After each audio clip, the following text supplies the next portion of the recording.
ओम नमो भगवते वासुदेवाय। शुक सागर, पहला स्कंद, तीसरा अध्याय। बीच हाल अवतारों को जो जो अवतार श्री पर ब्रह्म परमेश्वर ने वास्ते सुख देने हरि भक्तों के व मारने दैत्यों को धारण किए हैं। सूत जी ने शौनकादिक ऋषियों से कहा कि आदि निरंकार जगत में अवतार धारण करने वाले पुरुष का रूप है। सबके पहले वही है जो वही मध्य में रहकर महाप्रलय होने उपरांत भी स्थित रहेंगे। वह अपने तेज से आप प्रकाशित हैं और सब तेज को उसी ज्योति की प्रशाही समझना चाहिए। जब महाप्रलय होने उपरांत उसी आदि निरंकार ज्योति नारायण जी को संसार रचने की इच्छा होती है, तब वह अपनी माया संयुक्त पुरुष का अवतार लेकर शेष नाग की छाती पर शयन करते हैं। उन्हीं को विराट रूप कहा जाता है, जिनके 1000 शिर, 1000 नाक, 1000 कान, 1000 भुजा और 1000 चरण होते हैं। उनकी नाभि से कमल का फूल निकलता है और उस फूल से ब्रह्मा जी उत्पन्न होकर 14 लोक की रचना करते हैं। उन्हीं को सब अवतारों का हेतु समझना चाहिए। उस परम ब्रह्म परमेश्वर के अवतारों का हाल इस तरह पर है। पहला अवतार सनक सनातन सनत कुमार का धारण करके सदा 5 वर्ष की अवस्था ब्रह्मचारी रहे। दूसरा अवतार वाराह जी का लेकर पाताल से पृथ्वी को लाए।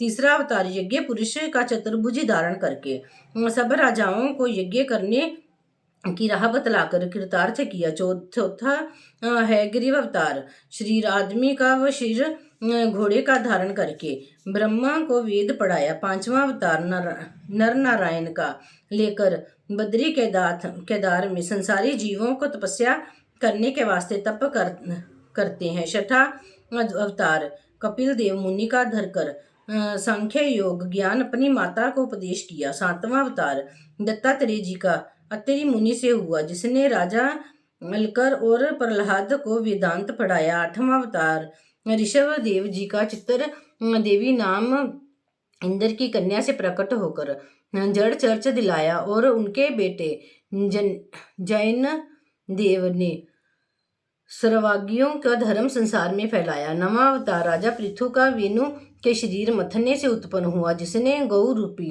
पृथ्वी धोकर सब औषधि व अन्न आदिक जो उसने अपने भीतर छिपाया था बाहर निकाला। दसवां मत्स्य अवतार लेकर राजा सत्यव्रत और सप्त ऋषियों समेत नौका पर बैठाल के ज्ञान उपदेश किया और उसे अपनी माया का कौतुक दिखलाया। 11वां कच्छप अवतार लेकर समुद्र मंथने के समय मंदरांचल पर्वत अपनी पीठ पर लिया। 12वां अवतार धनवंतरी का एक कलसा अमृत का हाथ में लिए समुद्र से बाहर निकले।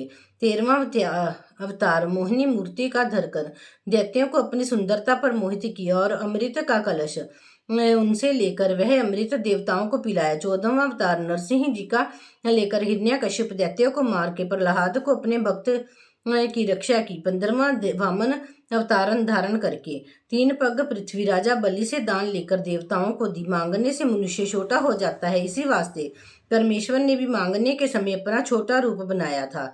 16वां अवतार हंस का लेकर संत कुमार जी को ज्ञान उपदेश करके उनका गर्व तोड़ा। 17वां अवतार नारद जी का लेकर पंचरात्र वेद बनवाया, जिसमें सब वैष्णव धर्म लिखा है। 18वां अवतार हरि नाम लेकर गजेंद्र को ग्राह के मुख से छुड़वाया। 19वां अवतार परशुराम जी का लेकर 21 बार सब क्षत्रिय राजाओं को मारा और पृथ्वी उनसे छीनकर ब्रह्मा जी को दान दी। 20वां रामचंद्र अवतार धारण करके समुद्र का अभिमान तोड़कर रावण को मारा। 21वां वेद व्यास अवतार लेकर सब वेदों को भाग करके 18 पुराण और महाभारत बनाया। 22वां श्री कृष्ण अवतार धारण करके कंस और काल्यवन और जरासंध आदि अधर्मी राजाओं को मारा और पृथ्वी का बोझ उतार के भवसागर पार उतरने वास्ते कलयुग वासियों को जगत में लीला की। 23वां बोध अवतार लेने का ये कारण है कि जब दैत्यों ने शुक को अपने पुरोहित से पूछा कि देवता सदा इंद्रासन का राज्य करते हैं, कोई ऐसा उपाय बताओ कि जिसमें हमारा राज्य सर्वदा बना रहे। शुक्र जी ने कहा कि यज्ञ करने से देवताओं का राज्य रहता है, सो तुम लोग भी यज्ञ करो। जब दैत्यों ने शुक्राचार्य के उपदेश से वास्ते मिलने राज्य देवलोक के यज्ञ करना आरंभ किया। तब देवता घबराकर नारायण जी के पास गए। वह बहुत स्तुति करने के उपरांत हाथ जोड़कर बोले कि हे वैकुंठनाथ, दैत्य लोग इस तरह हमसे बलवान हैं। जब यज्ञ करने से उनको एक और अधिक बल होगा तब हम लोग उनको किस तरह नहीं जीत सकेंगे। इसीलिए जिसमें हमारा भला हो वह उपाय कीजिए।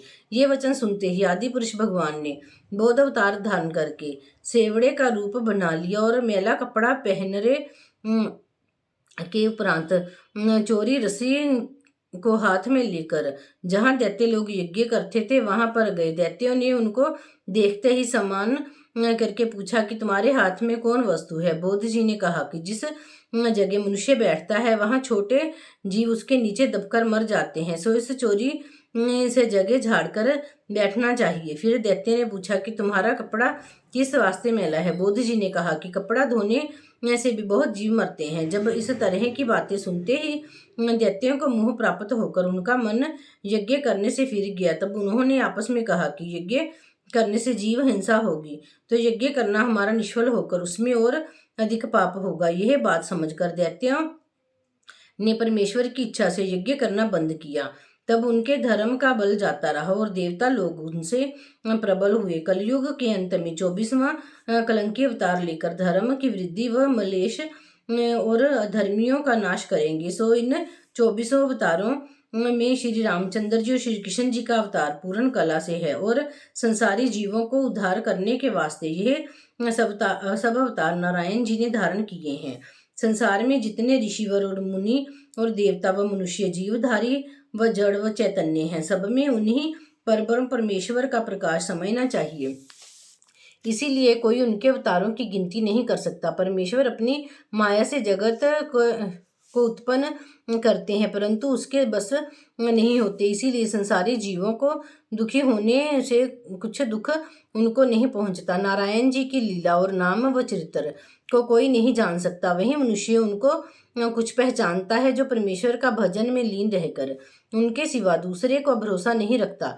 उसी को परमेश्वर के जानने वास्ते इच्छा रहकर संसारी मोह छोड़ने ऐसे परमेश्वर का प्रकाश शरीर में आता है। श्रीमद् भागवत में सब वेदों का सार और परमेश्वर की लीला व्यास जी ने वास्ते भवसागर पार उतारने संसारी जीवों का वर्णन किया है और अपने पुत्र शुक्रदेव जी को हरिद्वार में गंगा के किनारे ब्राह्मण और ऋषिवरों के बीच बैठाकर पढ़ाया था। जब श्री कृष्ण जी महाराज द्वारका से बैकुंठ को पधारे उस समय धर्म का सूर्य डूबकर संसार से सब शुभ कर्म जाता रहा। तब व्यास जी ने इस भागवत को बनाकर धर्म रूपी सूर्य जगत में प्रकट किया। जिस समय वेद व्यास जी ने यह कथा शुक्रदेव जी को पढ़ाया था उस समय वहां हम भी थे। जो सो गुरु की हृदय व कृपा से हमको भी अमृत रूपी कथा याद हो गई जो तुम लोगों को सुनाते हैं। चौथा अध्याय व्यास जी का महाभारत और 17 पुराण सब वेदों का तत्व बताना। शौनकादिक ऋषिवरों से सुत जी ने कहा, आपकी आयु परमेश्वर बहुत बड़ी करे। अवतारों को हाल सुनने से हम लोगों का मन बहुत प्रसन्न हुआ। अब हम चाहते हैं कि जो भागवत व्यास जी से आपने सुना था और उसमें सब लीला और महिमा श्याम सुंदर की लिखी है वह हमको सुनाओ। कौन से युग में किस स्थान पर शुक्रदेव जी ने यह कथा राजा परीक्षित को सुनाई थी, उनका हाल कहो कि किस वास्ते राजा परीक्षित को सांप ने काटने का डर था। वह हम लोग काल रूपी संसार से जिसमें मृत्यु की अवधि नहीं होती डरते हैं। एक बात का हमको बड़ा संदेह है कि जो शुक्रदेव जी इतने विरक्त होकर एक क्षण कहीं नहीं ठहरते थे वह किस तरह 7 दिन राजा परीक्षित के पास कथा सुनने के वास्ते रहे और शुक्रदेव जी महाराज को पिन पहने विभूति लगाए और अवधूत बने रहते हैं। उनको राजा परीक्षित ने किस तरह पहचाना कि यहाँ शुक्रदेव जी हैं। यह बात सुनकर सूत पुराणिक ने कहा कि द्वापर के अंत में वेद व्यास हमारे गुरु नारायण रूप ने यह विचार कर पराशर मुनि और सत्यवती से अवतार लिया कि सतयुग में आयु बल मनुष्य का 1,00,000 वर्ष का व त्रेता में 10,000 व द्वापर में 1,000 वर्ष होकर जब तक आयु बल पूर्ण नहीं होता था तब तक वह नहीं मरता था। सो कलयुग में आयु बल मनुष्य का 120 वर्ष का होकर सब लोग पाप करने से उसके भीतर मर जाएंगे। दूसरे युगों में मनुष्य आयु बल अपना बीच वेद पढ़ने और यज्ञ तप करने से बिताते थे। सो दीर्घायु होने और शुभ कर्म करने से वह काम अच्छी तरह संपूर्ण होकर उनको मुक्ति पदार्थ मिलता था। और कलयुग वासी थोड़ी आयु होने से ना तप कर सकते थे और ना वेद पढ़ते थे, और इतना धन भी नहीं रखते थे जो यज्ञ व दान आदि करके भवसागर पार उतर जावें। और कलयुग वासी जीव संसारी सुख में डूबे रहकर परलोक का शोच नहीं करते थे। वह स्त्री और द्रव्य के मोह से मनुष्य मुक्ति पदवी ना पाकर केवल हरि भजन से उद्धार होता था। इसीलिए परब्रह्म परमेश्वर ने कलयुग वासियों के सुख पाने और भवसागर पार उतरने के वास्ते वेद व्यास का अवतार लिया। एक दिन व्यास जी ने सरस्वती किनारे स्नान करने के उपरांत अकेले बीच ध्यान परमेश्वर के बैठकर विचार किया कि देखो, कलयुग वासी प्रारब्धहीन व मूर्ख होकर ऐसी संगति नहीं करते जिसमें ज्ञानी होकर परमेश्वर को पहचाने। जो बात ज्ञानी की सुनते हैं वह भी धारण नहीं करते, सो सदा आलस्य में भरे रहकर संसारी तृष्णा नहीं छोड़ते।